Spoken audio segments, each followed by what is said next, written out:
menyaksikan siaran langsung TVR Parlemen dan sebentar lagi Anda akan menyaksikan konferensi pers yang dilakukan oleh pimpinan DPR RI yaitu Aziz Syamsuddin yang didampingi dengan Ketua Badan Legislasi Supratman Andi Adgas.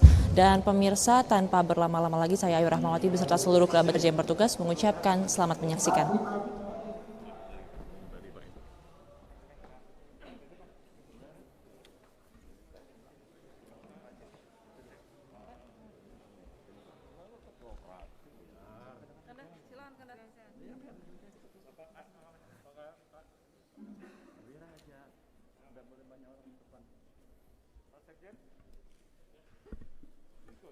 Enggak.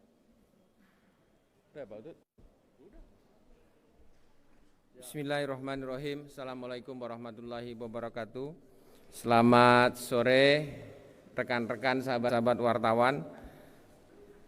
Pada hari ini tanggal 13 Oktober 2020 bertepatan pada hari Selasa, kami bersama-sama dari pimpinan fraksi, ada Pak Utut dari fraksi PDI Perjuangan, kemudian ada Kapoksi dari fraksi PDI Perjuangan di Badan Legislasi, Pak Andreas, kemudian ada Ketua Badan Legislasi dari fraksi Partai Gerindra, Pak Supratman Adgas, kemudian Ketua fraksi Partai Golkar, Pak Kahar, kemudian Ibu Neng EM dari fraksi Partai Kebangkitan Bangsa, kemudian Ibu Nurul Arifin dari fraksi Partai Golkar, pimpinan dari Poksi Badan Legislasi, kemudian ada Pak Lamhot Sinaga dari fraksi Partai Golkar Badan Legislasi, dan Pak Sekjen, Pak Indra, dan ada Ibu Maya juga di sini, dan beserta jajaran kesekjenan, dan saya sendiri Aziz Syamsuddin, dan Pak Rahmat Gobel yang mengikuti secara virtual pada siang hari ini. Pertama-tama saya tadi udah diskusi di internal pimpinan Dewan Perwakilan Rakyat Republik Indonesia. Salam dari Ibu Puan Maharani kepada seluruh sahabat-sahabat wartawan dan masyarakat Indonesia, dan dari Pak Muhaimin Iskandar dan Pak Dasko berkenaan agenda kita pada sore hari ini untuk meluruskan hal-hal yang berkembang di media massa beberapa hari yang lalu. Kami sengaja pada hari ini berembuk dengan pimpinan Dewan Perwakilan Rakyat Republik Indonesia dan pimpinan Badan Legislasi dan pimpinan-pimpinan fraksi untuk menyampaikan guna meluruskan berita-berita yang simpang siur di masyarakat terhadap proses yang berkembang, dalam hal ini Undang-Undang Cipta Kerja.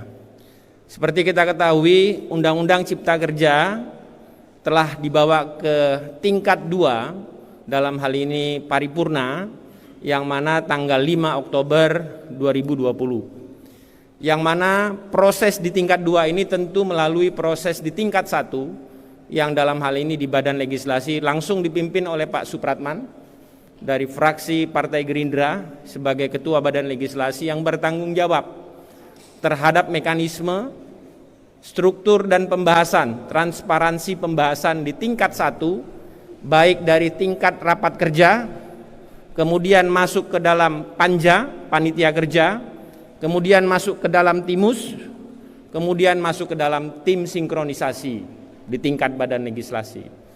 Bahwa proses dilakukan ini, rapat kerja dari 9 fraksi memasukkan yang namanya daftar inventarisasi masalah. 9 fraksi menyatakan dan berpendapat di dalam rapat-rapat kerja maupun di dalam rapat-rapat panitia kerja, rapat timus, dan rapat tim sinkronisasi. Sehingga 9 fraksi dalam pembahasan dari rapat kerja sampai dengan di rapat tingkat 1 sepakat. Seperti yang sudah beredar di dalam pemberitaan.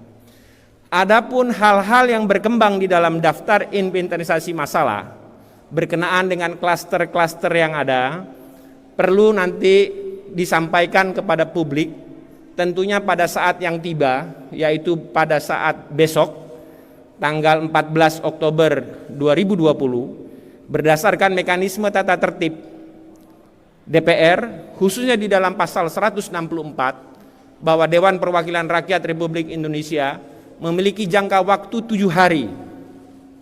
Pada saat setelah tingkat 2, DPR memiliki waktu 7 hari kerja, merujuk kepada pasal 1/18 Tata Tertib DPR, yang dimasuk dengan hari kerja adalah hari kerja, yaitu Senin sampai dengan hari Jumat. Sehingga tenggang waktu untuk penyampaian Undang-Undang Cipta Kerja ini akan jatuh pada tanggal 14 Oktober 2020, tepatnya besok pukul 00 pada saat besok. Sehingga nanti pada saat resmi besok Undang-Undang Cipta Kerja ini dikirim ke Presiden, dalam hal ini sebagai kepala pemerintahan, maka secara resmi undang-undang ini menjadi milik publik secara mekanisme. Hal ini perlu kami sampaikan, hal-hal yang berkaitan dengan substansi tadi dalam pembahasan di tingkat rapat kerja, 9 fraksi menyepakati, mengikuti, dan menyerahkan daftar inventarisasi masalah. 9 fraksi sepakat untuk melakukan pembahasan. Kemudian dalam proses rapat kerja menuju rapat panitia kerja, pimpinan Badan Legislasi dan pimpinan Panja mengadakan yang namanya rapat dengar pendapat umum. Rapat dengar pendapat umum dilakukan hampir sebanyak 88 kali, baik secara fisik maupun secara virtual. Pertemuan-pertemuan dengan tokoh masyarakat, pertemuan dengan tokoh buruh, pertemuan dengan tokoh pendidikan, tokoh masyarakat, tokoh kaum pengusaha, kaum buruh, kaum masyarakat dilakukan sampai dengan 89 kali pertemuan dilakukan. Proses itu dilakukan baik secara fisik, baik juga secara virtual. Adapun data, rekaman, pembicaraan akan kami lampirkan kepada pemerintah dalam catatan Mindehes Nota. Bahwa dalam hal ini pimpinan Balek Pak Supratman mengetahui secara persis mekanisme dan tata cara prosedur dalam menegakkan aturan, dalam menentukan dan memutuskan pasal demi pasal, ayat demi ayat, baik di dalam mekanisme rapat kerja, mekanisme di dalam rapat panja, mekanisme di dalam tapat timus, dan mekanisme di dalam rapat tim sinkronisasi. Adapun yang berkembang beberapa hari terakhir berkenaan kenapa kok belum diserahkan kepada pemerintah.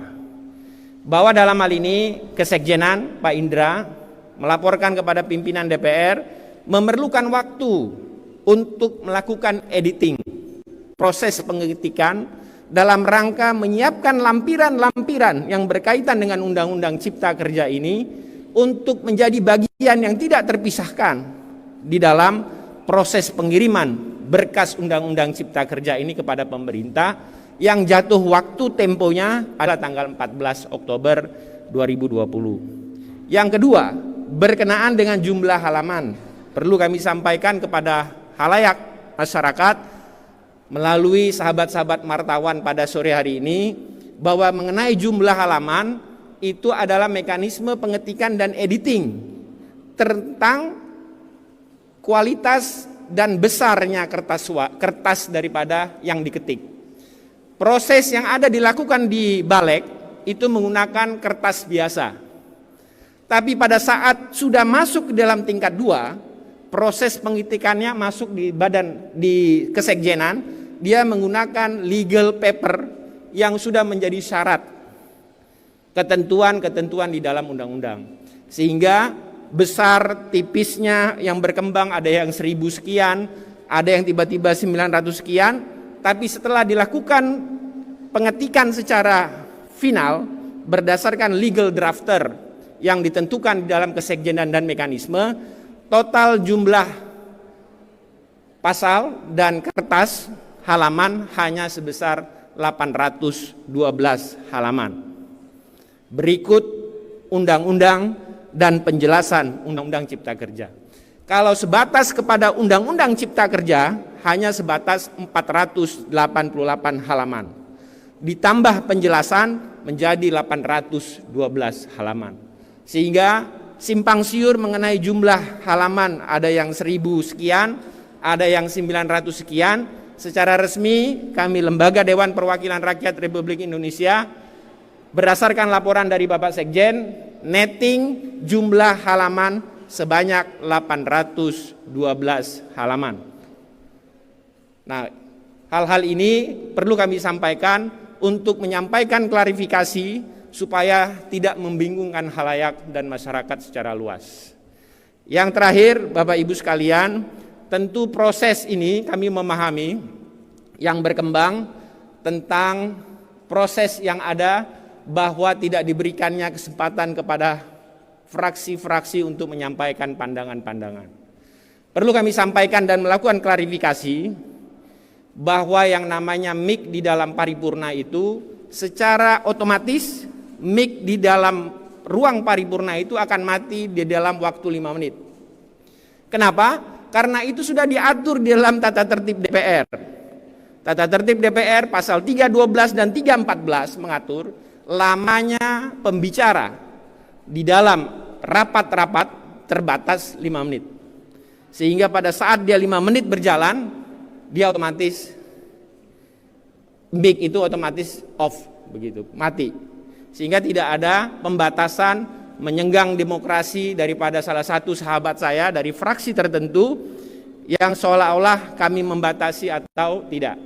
Kemudian terhadap jumlah pembicara di dalam rapat paripurna memang dilakukan secara proporsional.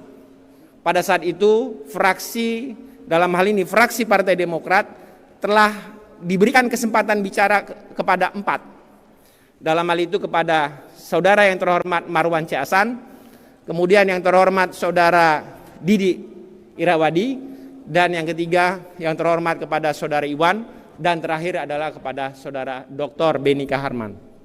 Sudah 4 dari fraksi Partai Demokrat kami berikan alokasi untuk waktu, sehingga kalau dikali 5 menit dia akan bertotal 20 menit. Nah, sehingga mekanisme ini kami tegakkan dalam rangka menegakkan tata pasal-pasal yang tertuang di dalam tata tertib Dewan Perwakilan Rakyat Republik Indonesia.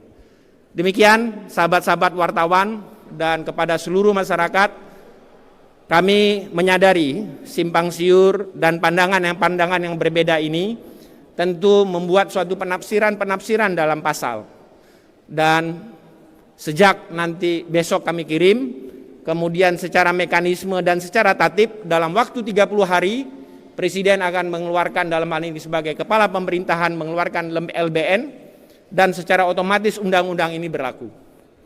Dan bagi sahabat-sahabat dan masyarakat yang masih pro dan kontra, ada mekanisme konstitusi yang dibuka oleh aturan-aturan konstitusi kita melalui mekanisme Mahkamah Konstitusi. Hal-hal ini kami sangat hargai, perbedaan-perbedaan untuk bisa dilakukan ke Mahkamah Konstitusi. Adapun hal-hal yang telah terjadi beberapa hari belakangan, saya atas nama pribadi, tentunya juga 9 partai dan Lembaga Dewan Perwakilan Rakyat Republik Indonesia, mohon maaf apabila ada hal-hal yang kurang sependapat, tapi percayakanlah kepada kami bahwa saya berkomitmen untuk bangsa dan negara menegakkan aturan secara proporsional dan menegakkan itu untuk saya pertanggungjawabkan di hadapan Allah Subhanahu wa taala. Sehingga tidak ada interest, kepentingan pribadi atau kepentingan kelompok dalam kami pimpinan DPR, pimpinan fraksi dan pimpinan alat kelengkapan dalam hal ini badan legislasi memanfaatkan kondisi-kondisi tertentu untuk hal-hal tertentu yang menguntungkan para pihak tertentu. Sehingga kami ucapkan terima kasih. Mudah-mudahan Indonesia di bawah kepemimpinan Bapak Presiden Joko Widodo dan Kiai Haji Ma'ruf dapat maju dan undang-undang ini tentunya bermanfaat bagi kita semua. Billahi taufik wal hidayah, usikum binafsi biqataqallah. Wassalamualaikum warahmatullahi wabarakatuh.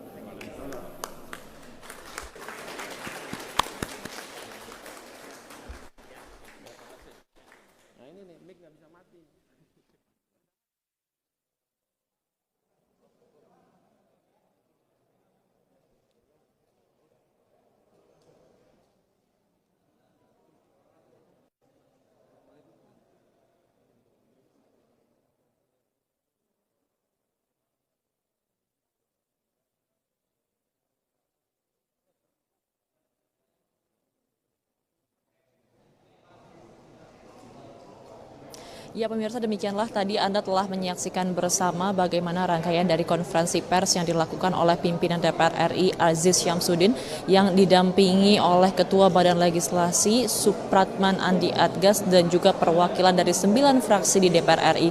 Di mana pada konferensi pers hari ini tadi telah dijelaskan berbagai macam isu-isu mengenai Omnibus Law, diantaranya adalah halaman-halaman yang simpang siur beredar di masyarakat. Ada beberapa halaman dari mulai yang 1000 dan 900, yang terakhir ada 812 telah dikonfirmasi bahwa yang resmi dikeluarkan dari DPR RI dan juga sudah dilegitimasi oleh Sekjen DPR RI adalah yang berjumlah 812 halaman dan tidak ada perubahan substansi di dalamnya.